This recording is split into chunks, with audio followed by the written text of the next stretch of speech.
we're moving out of the rotation number. My fault. We move on to Ohio Bobcats, Central Michigan, Chippewas. Okay, this opened as Central Michigan is 1-point favorites and has moved to Ohio being 1-point favorites. Ohio went 7-6 last year. They beat Nevada 38-21 in the Idaho Potato Bowl. Rushing quarterback Armani Rogers transfers to Ohio as a graduate.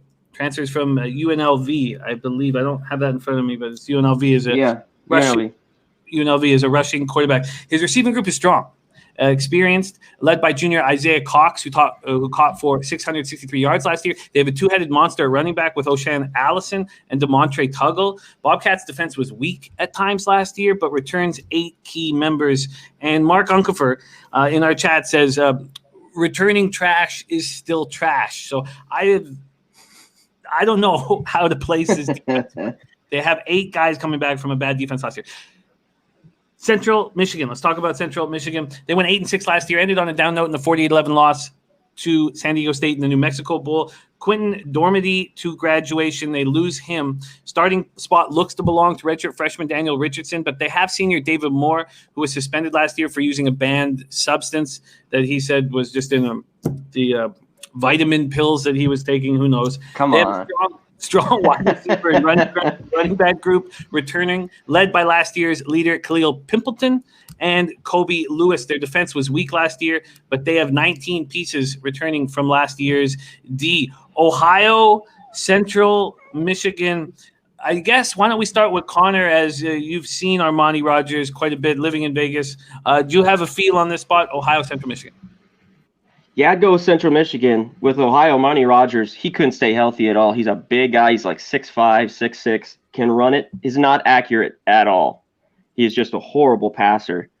So I like Central Michigan. Like you said, they're bringing back all those guys, Jimmy. I'd lay the small number here with Central Michigan. I don't trust Armani Rogers. I don't know if he stays in either.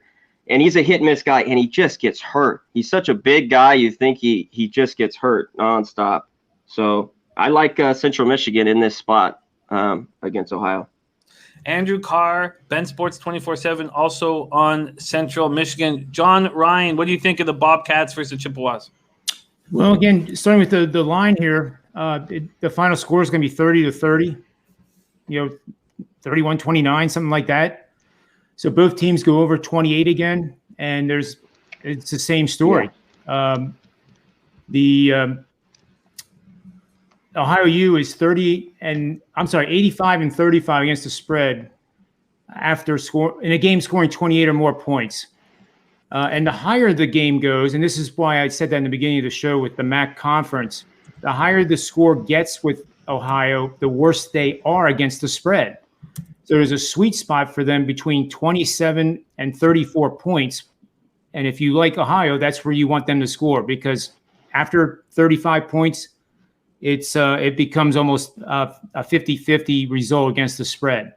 Now, Central Michigan is, let's see here. I have all these numbers. They are 35-12 when gaining or scoring 28 or more points. They're 12-1 when gaining 500 and scoring 28 in the same game. So those are, some of the angles that I initially look at when I handicap any game, and then I dig from there, and then we run the machine learning tools, and then we get the final play. But for now, I'm a pass on this. I think it'll be a high scoring game, and that's about it. Ben Sports 24/7 says Ohio offense will be trash. Central Michigan defense still good. Nolan knows, put a bow on this action. Ohio Bobcats, Central Michigan. I think something that Connor Mack alluded to for the quarterback over here for Ohio. I mean, or for Armani, I did not a whole lot that I like. Running that system at UNLV, running the triple option. Not really known for passing as much, and I didn't like what I saw on the ground either. For Central Michigan, they do return some significant starters on the defense. Both of these defenses are returning significant starters, but two defenses that gave up quite a bit of points, and quite a bit of yards. Yeah. You look at you look at Central Michigan, gave up over 40 points more than 4 times in the season. So that's some defense that I'm really not too fond of, whether or not they're bringing back the starters. I do have a question mark for their QB and redshirt freshman Daniel Richardson. He is a dual threat quarterback, so it might be a bit of an advantage there, being that Ohio might not be prepared for that. I mean, they know who he is, but it's hard to prepare for that in early in the season. For me, this is not two teams I'm going to probably be getting involved with too early. There's some things that need to be worked out, and I'll be there to probably just watch it, maybe not even watch it with these poor defenses. You know me.